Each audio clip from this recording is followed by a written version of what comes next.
welcome to our session today on alternative routes into medicine. My name is David Ball and I am a second year medical student and a care leaver at the University of Nottingham. Mandy, would you like to introduce yourself? Okay. Sorry. So I'm Dr. Mandy Hampshire and I'm a Director of Undergraduate Medicine Admissions at Nottingham. I'm also the Widening Participation Champion for Medicine for Derbyshire, which is where I'm a GP. You may also want to know or be interested to know that I'm the first in my family to go to university, and I was the first person from my school to study medicine. So I certainly faced challenges along the way as well. I'll go next. So my name is Dimock. I'm a mature student, but I study on the undergraduate programme. So I've just finished my second year, so I'm going into my third year in September. And before I started medicine, I worked in London for 6 years. I worked and did exams and became a chartered accountant just before I started studying medicine. Matt, do you want to go next? So I'm Dr. Matthew Griffiths. I'm a recent graduate of the University of Nottingham Graduate Medical School, working as an interim F1 doctor in Derriford Hospital in Plymouth to help with the national fight against COVID, which was graduated early. And I'm due to start my F1 work in the same hospital on Tuesday next week. I also have a background within the Royal Navy Reserves, which I did between my 2 degrees in Liverpool and Nottingham. And I am now working on behalf of the Royal Navy. So today I'll be talking about the GEM course and about the Royal Navy and other military sponsorship available for people as well. Hi, I'm Monisha. I'm just going into my second year of medicine in September, and I study at the University of Nottingham, and I came through the A108 foundation year course. Perfect. Mandy, would you like to do the introduction to Yes. context to our talk today? Okay, so David's asked me just to give a brief overview of alternative routes into medicine and what widening access or widening participation is.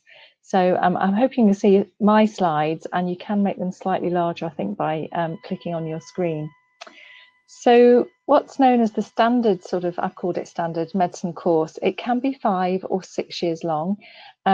It can be 6 years if there's an intercalated degree in the middle, which means that the students take an extra year to do a research project and get an extra degree in the middle. And there will be GCSE requirements. Usually they ask for level 5 English and Maths, but some are now taking level 4, which would have been C in the old GCSE grades.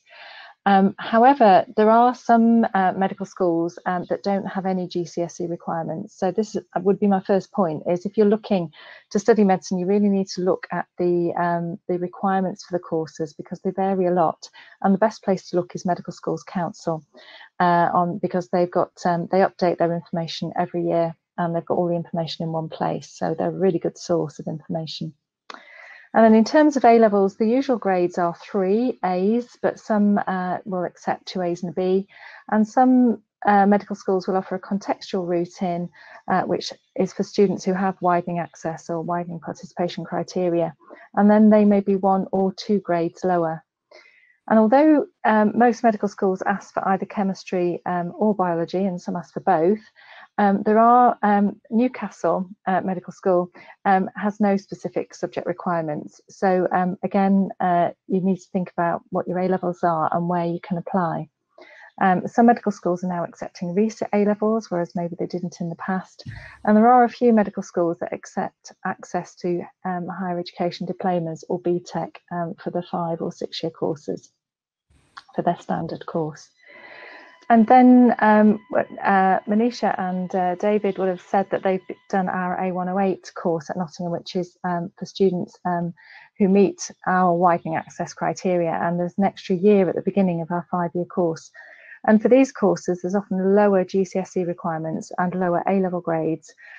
So again, it's more often that the minimum GCSE grades might be a level 4 in English and Maths and a couple of sciences. And again, some medical schools are now actually accepting resits as well at GCSE for their 6-year courses. And commonly the A-level grades are 3 Bs or 2 Bs and a C. And again, usually medical schools are asking for chemistry or biology or both. And as I said on the previous slide, some are accepting the Access to Higher Education diploma and some are accepting BTEC. So there's a whole variety of academic requirements for the undergraduate medicine courses. And you know, you may find something that you can apply for even if initially you were thinking that your grades didn't meet the requirements. So it really is worth looking around because they do vary. And then we've got our graduate entry course, and Matt was saying he did the graduate entry course at Nottingham. And again, the graduate entry requirements vary. Many medical schools ask for a 2-1, but some medical schools ask for a 2-2. At Nottingham, we ask for a 2-2 degree in any subject. So it doesn't have to be a health sciences one for Nottingham, but some medical schools do ask for health sciences as their degree. And quite often there is no A-level requirement in terms of the graduate entry courses. So it's something to think about if you maybe don't get your grades in your A-levels, or you've done A-level subjects that don't include chemistry or biology, to think about graduate entry if medicine is really what you want to do. Other routes that you may or may not know about is if you're applying through Ucas and unfortunately you don't get an offer, then there are 2 ways you can actually still apply in the year that you're applying for. So, you know, for students now, it would be for 2020 entry. And the first one's Ucas Extra, which happens quite early in the year. And that's for students, as I say, who don't have an offer already. And some medical schools may be in Ucas Extra. And each year there are some medical schools in clearing. So those are places that are usually available around about A-level results day. So if you haven't got an offer, then it is worth looking at Ucas and the other routes in. If you haven't got an offer, or if you miss your grades, then you might be thinking about applying the following year. And if you've not got quite the right grades, then you might be wanting to think about resitting your A-levels. As I've said, some universities now do accept resits. But if you've got your grades and you're just unfortunate not to get an offer, well, don't be put off and try again next year if that's what you want to do. And as I've been saying, and I'm so sure the students will say, then graduate entry medicine is a more longer term option, but it is still an option for you. So I just thought I'd put up our entry requirements, and you can see that they're quite varied. And you'll also see that we have a contextual route through to our 5-year course, and for us it's 2 A's and a B rather than 3 A's. And for our 6-year course, we require 2 B's and a C. And our graduate entry is a minimum of 2-2, and that can be any degree, it doesn't have to be any particular subject. And in terms of our contextual criteria or widening access criteria, these are what ours are. So for students who have spent more than 3 months in care, or if they're attending a state school and meet one of the following criteria. So they could have either attended a widening participation scheme, or live in a low participation neighbourhood, a disadvantaged area, which is defined by the postcode, or they're refugees. But I would say that widening access or widening participation criteria vary a lot and can be differently defined. And again, each university can have its own criteria for widening access or widening participation. And if you want to investigate that further, then again, I would suggest that you look at the Medical School Council website, because they have got the widening access criteria for each medical school listed there, and they keep the information up to date.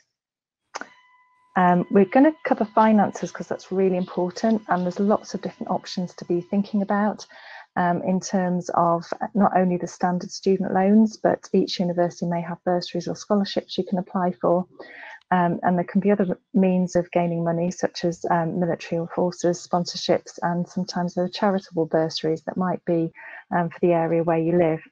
And then you may be, as our students may say, they may be working whilst they're doing their course. And universities may offer some equipment, IT equipment, or a grant, particularly if students have accessibility needs, for example, if they have dyslexia. So it is worth looking into what's available at the different universities, the different medical schools, when you're looking around and you're choosing your course. So we'd welcome questions, and we're actually going to go through, and the students are going to talk about their personal experiences, and we will be very happy to answer questions as we go along as well. Okay, so I'm going to try and stop sharing my slides and hopefully be able to see all of this. There we go. Okay, David, do you want me to ask some questions? Okay, so I'm going to start with Marcus. What made you decide to study medicine? So when I left school, I didn't really know what I wanted to do. So I think I was encouraged by a lot of people, so family and friends, to do accountancy, just because it's a good job, and they thought it'd be a good fit for me. So I wasn't too sure. However, I didn't really have anything else that I really wanted to do as a career. So I applied for some accountancy jobs and ended up working as an accountant. And I think, so I didn't really find the work that interesting, and I didn't see myself doing it long term. So I think I was pretty undermotivated to work hard. And I was always sort of thinking that I'd do a different career. I just didn't know what. And then, so a couple of years into working as an accountant, I volunteered at a suicide sanctuary. So this is just talking to people who are suicidal, seeing if you can help them with their problems. And I found that really rewarding. It's probably one of the best things I did in London. And I decided I was more passionate about helping people. So I thought that's what I wanted to pursue for a career. So I looked into jobs such as being a policeman, being a paramedic, and also being a doctor to see if I could do a career around that interest. And I decided that medicine would be the best fit for me. Great. Okay, Monisha, how about you? Why did you decide to study medicine? It was something I started thinking about since I've been in maybe year 11. I just kind of like that aspect of combining a scientific background and like cutting edge research with actually being able to work alongside and with people to kind of make a genuine, tangible impact on people's lives. Because I just knew I wanted to kind of be able to like finish my career and be an old person and say I've made a positive impact on the world, or at least some people. And that's kind of what motivated me and like spurred me on to pursue work experience and volunteering, and that kind of fed into just my motivation into wanting to effectively just be helpful, for lack of a better word. That's an important word. Good. David, how about you? David, you mute. I mean, for me, I never really considered medicine until after I got my GCSEs. I found it interesting. I mean, amongst other things, I found a lot of things interesting, but I never had considered it as a real avenue that I could take. Requirements.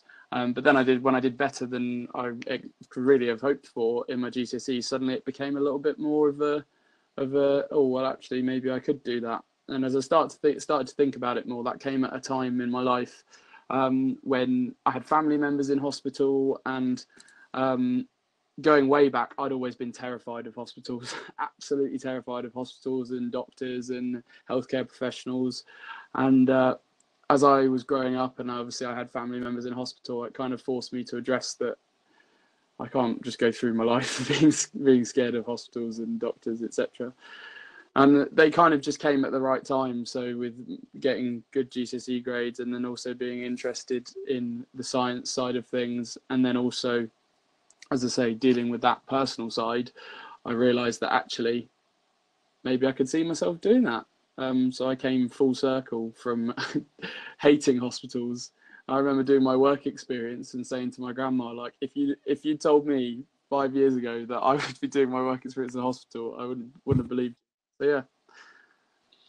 Okay, great. And how about you, Matt? So I didn't actually decide to study medicine until about halfway through my first degree. I'd never thought that I was smart enough to be able to get into it, never thought I had the right grades to be able to go through it. And it wasn't until halfway through my first degree when I realised I didn't want to be sat in a lab doing biochemistry for the rest of my life and writing reports and things, that I actually considered it and I had a look into it. I found the GEM course, there wasn't much information written about it. I was still sort of like looking everywhere to try and find this information. And it was actually my mum who suggested it towards me to start with. And then I considered it for a couple of months or so, and then looked back at my life and realised everything I'd done had kind of led towards doing a medical degree. But I wouldn't have been able to do it unless I was doing it through the graduate course because of the funding available for it and the structure of the course. Obviously, I'm a little bit older than sort of the undergrads who I've graduated with, and I've had quite a few friends who sort of moved on with their life a little bit. But I loved everything I did. I worked as a healthcare assistant for 2 years in the meantime to get some experience for it and to get through it. And it just clarified that it's exactly what I wanted to do. And here I am about 7 years after I decided, and I'm now working as a doctor and loving life. So Matt, you said there that you'd gone into graduate entry medicine, and so why was it particularly that you chose that way in rather than the undergraduate route? Because that'd be interesting to hear what Marcus has to say, you know, being a graduate and doing the undergraduate course. Is it just, I mean, so you mentioned finance, or was that the main thing? That was one of the main things behind it. So for the undergraduate course, when I looked into it, I found that because I'd had a student loan for my first degree, that I wasn't able to extend that student loan to be able to get onto the undergraduate course as I moved forward. But I then found that for the graduate courses, so even for graduate dentistry and graduate veterinary, that you're able to extend your student loan and have a second student loan on top of your first one to be able to get the funding for it. Also, given the fact I was a slight bit older than the other people going through the course, it meant that I was going to be sort of later on starting my training. So having that year less did mean that it sort of boosted me a little bit further. So I spent 7 years at university as opposed to 5, and I had the 2 years in the middle. So it took me 9 years to get to somewhere else where other people take 5. So obviously I'm still at a bit of a disadvantage being slightly older than the other people who I've graduated with. But it was that shorter course and the funding available were the main reasons why I chose the GEM course. Okay, thanks. And Marcus, it's interesting. I often get asked at open days and things how people choose between the 5-year course and the 4-year course for graduate entry. So why did you choose the 5-year course? What was your reasons? So to me, it was actually a pretty straightforward decision. So I left school and straight away I worked as an accountant, so I didn't have a degree. Now, to apply for graduate entry medicine, it's worth remembering that you don't necessarily have to have a degree. You can have other qualifications that count as degrees. So my chartered accountancy qualification would have made me eligible to apply for graduate entry medicine. So then the only problem was I got my qualification on the 10th of September, whereas I needed it on the 1st of September to be able to apply for the intake that I wanted. So to me, it was just I wanted to apply for to get on the course that year instead of waiting another year and then maybe getting on the graduate entry route. So that was my decision making. But I think I actually rang up and said, "Oh, can I do graduate entry medicine?" Because, like Matt said, it felt like a bit of a better fit for age. But I think I've still really enjoyed my time on the undergraduate medicine course. I think to me, the extra year, it didn't really make much difference. I think it's easy to get worried about thinking, oh, I'm 5 years behind people and everything like that. And I think like when I finished my A-levels, I didn't want to have a year off because I was like, oh, I'll be a year behind everyone. But I think as you get older, you realise it's no great rush at all. Like I'll be working for 30 years. It makes no difference if I qualify when I'm 25 or if I'm 30. So I think my advice to anyone who's sort of feeling a bit pressured about the age they qualify, whether they can start a new job when they're 25, is just honestly not to worry about it too much. I think like it's a bit cliche, isn't it? We all do it. We all go at our own speeds. So yeah, I honestly wouldn't worry too much about like being a mature student on the undergraduate course. And are there other mature students on the 5-year course? So do you feel like you're on your own, or are there a few of you? No, so in my year, I don't know any other mature students unless they're pretty well hit. I know there's a couple of undergraduate students there's a couple of undergraduate mature students in other years that I know. But I think typically, because Nottingham offers the graduate entry route, I think pretty much all the mature students go down that route, which I was actually quite surprised at. I thought there'd be a couple of more mature students on the course, but I'm not sure what it's like at other universities that don't offer the graduate entry medicine. I think maybe there might be a few mature students on those courses. I'm not sure. Okay, so David, I'm going to go to you next. So why did you choose the foundation year course rather than the 5-year course? Well, that was quite simple because I wasn't going to get the grades to get into the normal course, and it really is as simple as that. I wasn't good enough. So in terms of my A-level results, my GCSE results were very good, like I touched on before, but in my A-levels I was, getting B's, so it wasn't really going to happen for me. At Nottingham, it's worth mentioning that the A-8 course is specifically a WP entry point for medicine, and in order to apply for it, you have to have basically some sort of WP context to your application. And I mentioned that I'm a care experience student, so I was in foster care, and that's why I was eligible for it. So that's as simple as it is, really. Do you think it makes any difference now you're a few years further down the line and on the 5-year course? Because you join at Nottingham, the foundation year students join the 5-year course and then just move through the 5-year course, don't you? To be honest with you, I think if anything, it's actually been better for me when I joined the normal cohort.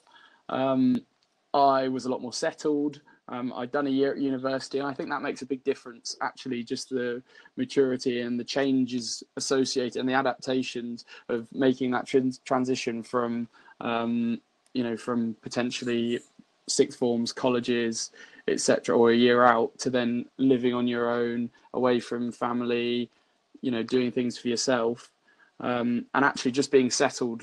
That in itself was fantastic.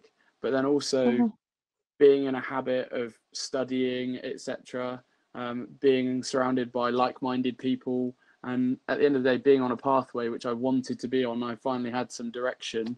I think it just set me up to cruise really this year. Great. Monisha, how about you? Do you want to explain how you came to be on the foundation year course at Nottingham? So I had a little bit of a unique method of getting into A108 medicine, as in I actually had a place at a different university for A100 medicine, and Nottingham for A100 medicine was my insurance place. However, due to certain circumstances that happened during sixth form, I didn't actually end up getting the grades I needed, so I needed 3 A's to study at the other university, which is my insurance, my firm place for A100 medicine, but I ended up getting ABB. So unfortunately, they declined my offer on results day, but with some kind of stroke of luck, Nottingham gave me, changed my offer from A100 medicine as my insurance to, they offered me medicine with a foundation year.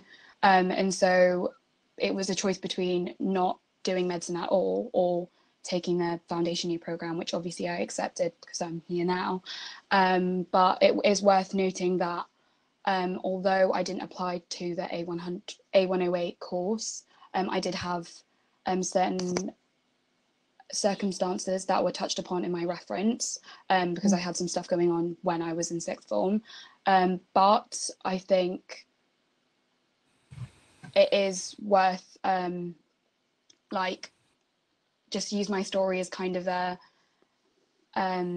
little bit of a, sorry, I'm trying to think of the words. It's more just because you, even if you've got a place and you think everything's, you're not going to get your, if you're worried about your grades, I found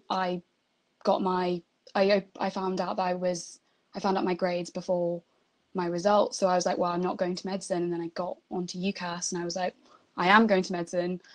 So it's not all, there is light at the end of the tunnel, and you know, whatever route you take, you'll get there in the end.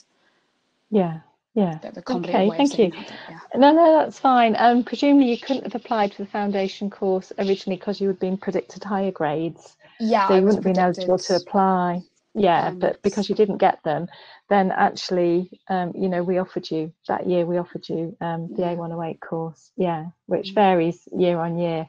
But I would say that, you know, each year is different, and, you know, as an admissions lead, there's no guarantees, but then, you know, some years medical schools don't fill their places, and so they do take students with near misses for the courses, and may come up with a different offer. So, you know, don't be too despondent on clearing on results day, because there may be options still available to you, is what I'd encourage you to think about.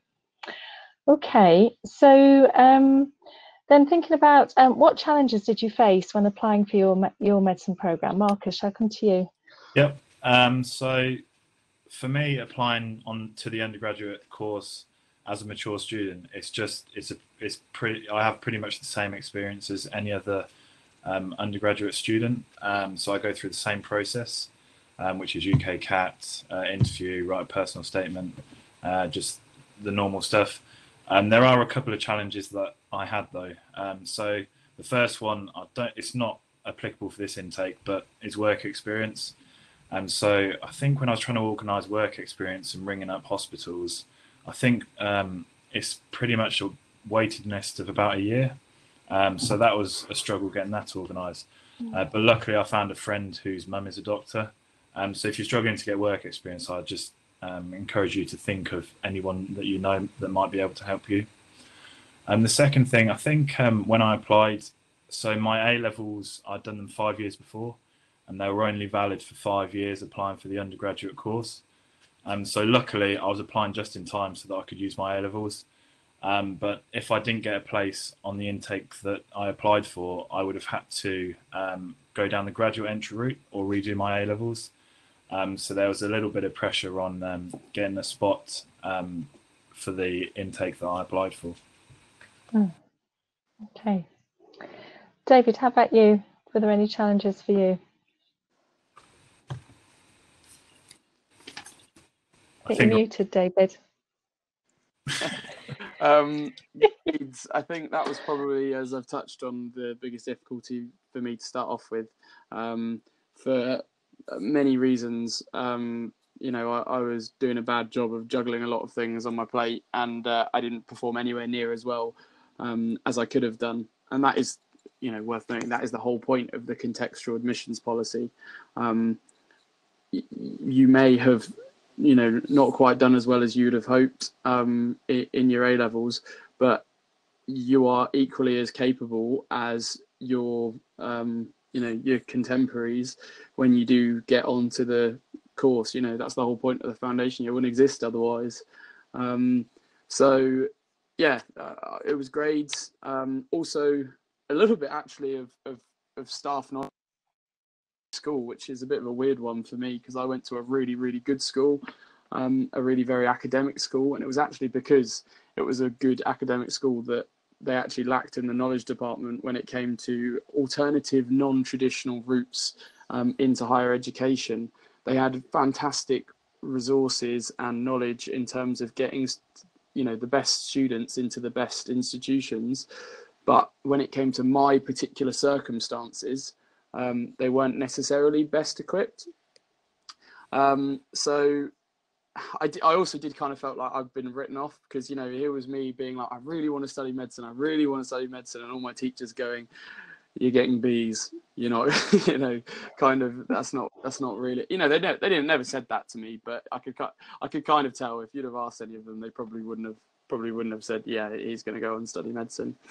But do I blame those staff? No, because actually the alternative routes to medicine, particularly when I applied, there's a lot more now in the last few years that, you know, we've actually come a long way in not a very long period of time. But I don't blame the staff because, as I say, those alternative routes with those contextual admissions policy and those lower grade requirements were few and far between. And it is down to us at the end of the day in the medical education sector, like we are doing right now, to promote these pathways and routes into higher education, not just medicine, to say that actually, you know, there are other ways of doing it, and you don't just have to go the way that everyone else does. So yeah, that, I think they were the two biggest challenges I had, because then I had to kind of ignore what my teachers were saying and do my own thing. It's probably the only time where being stubborn actually has got me anywhere in life. Thank you, David. How about you, Monisha? What challenges did you face? So I went to a very run-of-the-mill state comp in Sunderland. So the teachers were really supportive and they did the best they could, but we didn't have, in terms of getting connections for knowing which were the best places to apply for work experience, or like how could I best train for my UKCAT, or which was what it was called at the time, stuff like that. They did try their best, but there wasn't a lot of knowledge there. So it was a case of I very much had to do it myself. So I didn't have the infrastructure to help me, so I was using whatever free resources I could use at the time. And I also had quite a few financial constraints. So a lot of people I knew who went to private schools or similar, like grammar schools and things like that, went to like paid for courses and mentors and people to like basically help them write their personal statements and similar things. And I didn't have that option. So again, it was kind of, I had to use a lot of online free resources, which, I mean, it wasn't that difficult, but it was just an added difficulty. And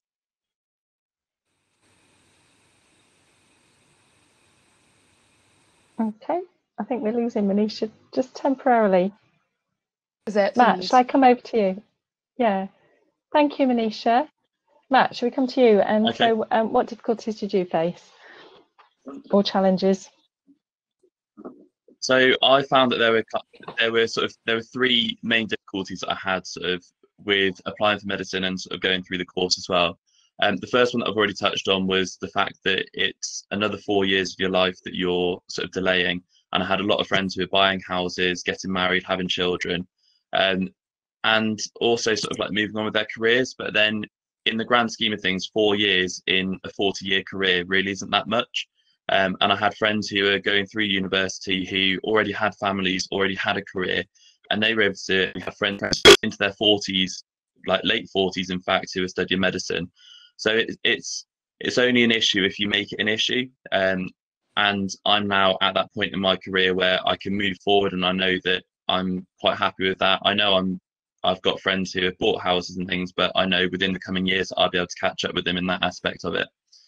Another issue that I found as well was with finding the information for it, because GEM isn't talked about that much. It's quite difficult to find on the websites where the information is and find the requirements for it.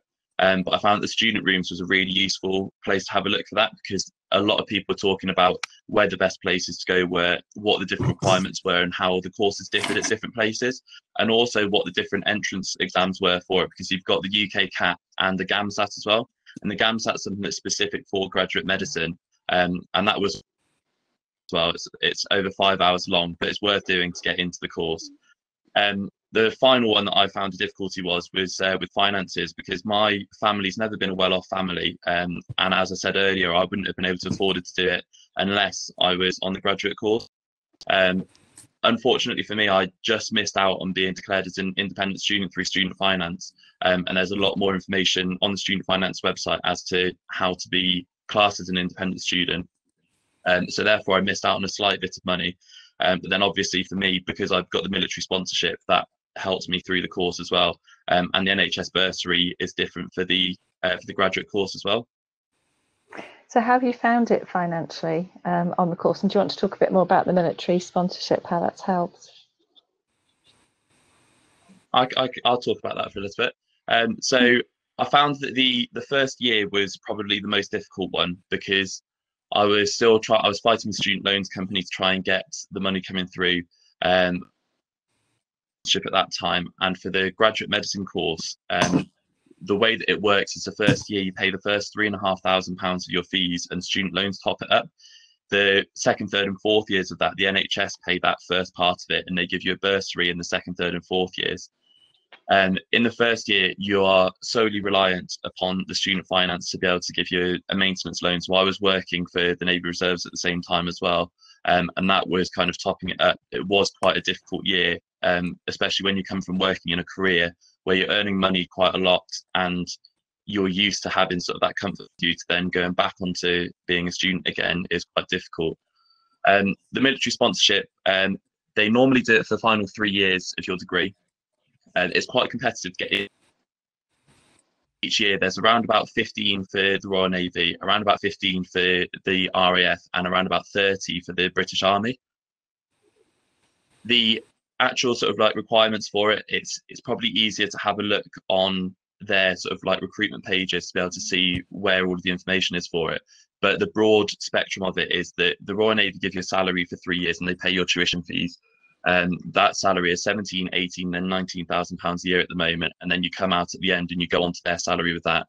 The RAF give a bursary in their first year and then a salary for their second and third years. You have to reapply for the salary after you've had the bursary, and then the British Army do a bursary for each of the 3 years where they give £10,000. But then when they finish at Sandhurst and they pass out of officer training, they get £45,000 as a golden hello. They don't get their tuition fees paid for as part of the British Army, but overall each of them works out about the same. Again, it's probably easier to have a look on their recruitment pages to be able to see a bit more about that. The commitments for them all, and sort of when you finish university, they all go onto the same sort of scheme. So you start off on a very healthy salary. So I'm now on £45,000 a year in my F1 year, which is the standard for all of the military F1s. When you then finish your F2, you then do 3 years of general duty medical officer in both the Royal Navy and the British Army. In the RAF, they start into their training straight away, so they don't have a GDMO year, but they have, all 3 of them have a 6-year return of service after F2. However, for the Royal Navy and the British Army, if the specialities that you want to go into aren't available, at the end of your 3 years of general duties, they will not hold you to your contract, which I've recently found out, which is very good for me because I want to go into anaesthetics and it's particularly competitive within the military for that. And they will allow you to leave your contract early, and they won't hold you to pay any fees back. But you then go into the NHS and start your training again through them. So there's a lot of different options once you get through, and there are a lot of specialities available. As I said, there's probably not enough time to be able to go through sort of all of the details of it. But that's just a brief overview of it. And it was very, very useful for me going through it, sort of having had a career before and wanted to get the pay. That's really helpful, Matt. It may be something that many people don't know about or don't realise there's an option for them. So yeah, that's really interesting. Marcus, how about you? Because obviously you'd been probably earning quite a reasonable amount of money before you came to medical school. How are you managing, and how has it affected you financially through the course? For me, I don't think my lifestyle's really changed that much. So there's 2 ways you can qualify for an additional student loan. So that's if you're over 25 or if you've been financially independent for the last 5 years. So based on that, I qualified for an additional student loan. So I think that's about £9,000 for living costs. Then obviously you get a loan for your tuition fees as well. But I also had savings as well. So to be honest, like, my lifestyle hasn't changed too much. I don't spend loads of money, but I don't find it too much of a problem. The other thing, I've used some of the grants that Nottingham Uni offer. I think a lot of students sort of don't really take notice of them, but I noticed there's like a travel bursary. So if you wanted to go travelling and it's related to medicine, and then I think it's around maybe £1,000 or £800 that you got. So I used that to go to Gambia, so that helped with money. But yeah, to me, I haven't that hasn't been too much of a problem for me. Okay, great. Monisha, how about you? How have things been for you financially on the course? So I the higher end of the student loan because of my my mum's income, but I also work during term time, and I have a couple of jobs within the university. So I work in the SU, and I also work as a student ambassador, and that's just kind of a necessary part, I feel, of just keeping my getting enough money because of the fact I'm on a 6-year rather than a 5-year course. I have to just allow for the last 2 years when I'm on an NHS bursary and not going to be receiving the same amount of student loan that I'm getting right now. So I work quite a lot, and then during my summer holidays and just non-term time, I'm working pretty much full time, and I've got a couple of jobs that I do, so just a lot of growth really. And you're managing to do that as well as your studies? It does present its challenges. I'm not later, but it does have its challenges studying full time, because medicine can be sometimes like 20 to 25 hours of independent plus the contact hours study time, and then 12 hours a week of contracted work, plus I want to have a life, join societies, etc. It can be quite overwhelming, but I think it's a case of just being very conscious of your time management and being aware of how many commitments you make and just prioritizing. Obviously, I think medicine's always going to come first, but putting food on the table comes very damn high on the list of priorities. David, did you want to add anything about how you've managed financially? Yeah, a little bit. Also speaking of being conscious of time management. That's what I was noticing, the time. That's why I was asking. 5 minutes left, but similar to Monisha, really, I also work part-time, and I also receive the bursaries at the university. Am I right in saying at Nottingham, Mandy, about 1 in 4 applicants are eligible for Nottingham's, well, at least one of Nottingham's bursaries? So that's students on the 5-year course. That's not just the foundation year. So there you go. So that's students on the 5-year course. So please, probably my biggest thing with finances is it's very easy for you to get worried about. I've spoken anecdotally to a lot of young people looking to come to university to study normal courses, but also medicine, and I hear a lot about being worried about money. And the best thing you can do is be organised, be proactive, look at budgeting. Don't just sit there and worry. Do something about it. And there are people at university who will be in a similar boat to you and who do make it work. So it's definitely not. It might make things more challenging, but it doesn't mean you can't do it. So that's one thing I would definitely say, and I would really, really encourage you to think positively about it rather than worry. It is easy to worry about money, but I'd say you'd be better off spending your time going and doing your research than sitting there and worrying about all the reasons why you don't think it would work. So so I'm conscious of time, Mandy. Do we want to? Well, that's what I was just going to ask. Do you want to go around and have a round of what your top tip would be, or do you want to answer some of the questions in the time that we've got? Because we haven't got very long. What I was going to suggest we can do is we can answer after this. We can stay in the hub and answer the question on messages, so we can type. So I think that's probably easier. So should we go around and each of you say what would be your tip, your advice for someone coming in to your course? So Marcus, let's go to you. So I think Matt was talking earlier, and I think you just pointed out that it's quite easy to compare yourself to other people if they're settling down, and then you think you should be settling down. But my main advice would just be don't worry about it. If you think that medicine's a good fit for you, I'd encourage you to look into it. And the other thing is, just when you're at university, I think it's quite hard being a mature student settling in, or I found it quite hard, just being older than everyone else. I think if you just get involved in lots of societies, really get involved in university, then that's a really good way to meet people. And I also got involved in a few things outside of university as well. So I joined a local rugby club and met a load of new people that way, and got a new social circle that way. Great, thank you. Matt, how about you? What would be your sort of tips for getting onto the course? Was that to me? Yeah, sorry, Matt. Yeah.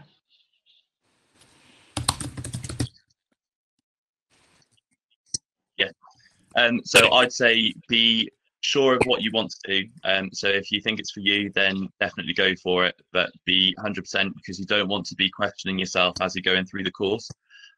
As Mark said as well, get involved in as many things as you can and really enjoy it, because it is actually a really fun course. It is stressful at times, but it's a great career that you can get into. And at the end of the day, as I said, Monisha, it's 4 years in a 40-year what would be career. your advice or your tips for getting in?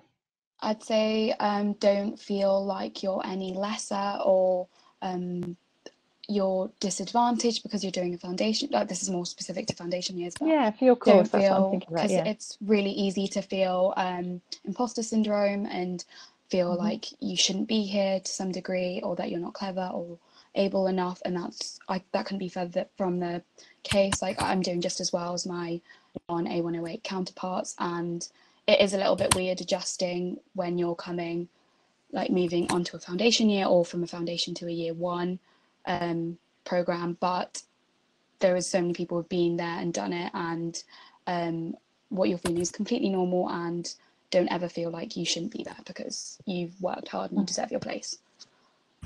Brilliant, thank you, Monisha. And David, any last thoughts from you? Tips, advice? I think the things that I would say are be proactive. When you come to apply to university, you're an adult now. You've got to take charge and make things happen, because it's not just going to fall into your lap. I would say do your homework, not in a literal sense, but also in also in a metaphorical sense. Be smart about where you're going to apply. Don't apply to places who are 99% likely to reject you. As you quite rightly said earlier, Mandy, there is actually a big difference between medical schools and what they're looking for and how they select their candidates. So make sure you are clued up about that, because that information is all publicly available. You've just got to dig for it. So definitely be smart about where you apply. And then lastly, be confident and be resilient. Getting knocked back is inevitable, but if you give up, you'll never achieve anything. So when I applied, I was actually initially rejected, and again, there comes the stubbornness. I went back and said, actually, are you sure? and here I am. So yeah, be confident and be resilient, and enjoy it. University is a fantastic experience, and yeah. But thank you very much for all of you guys for helping me with this. It's been absolutely fantastic. And any last comments from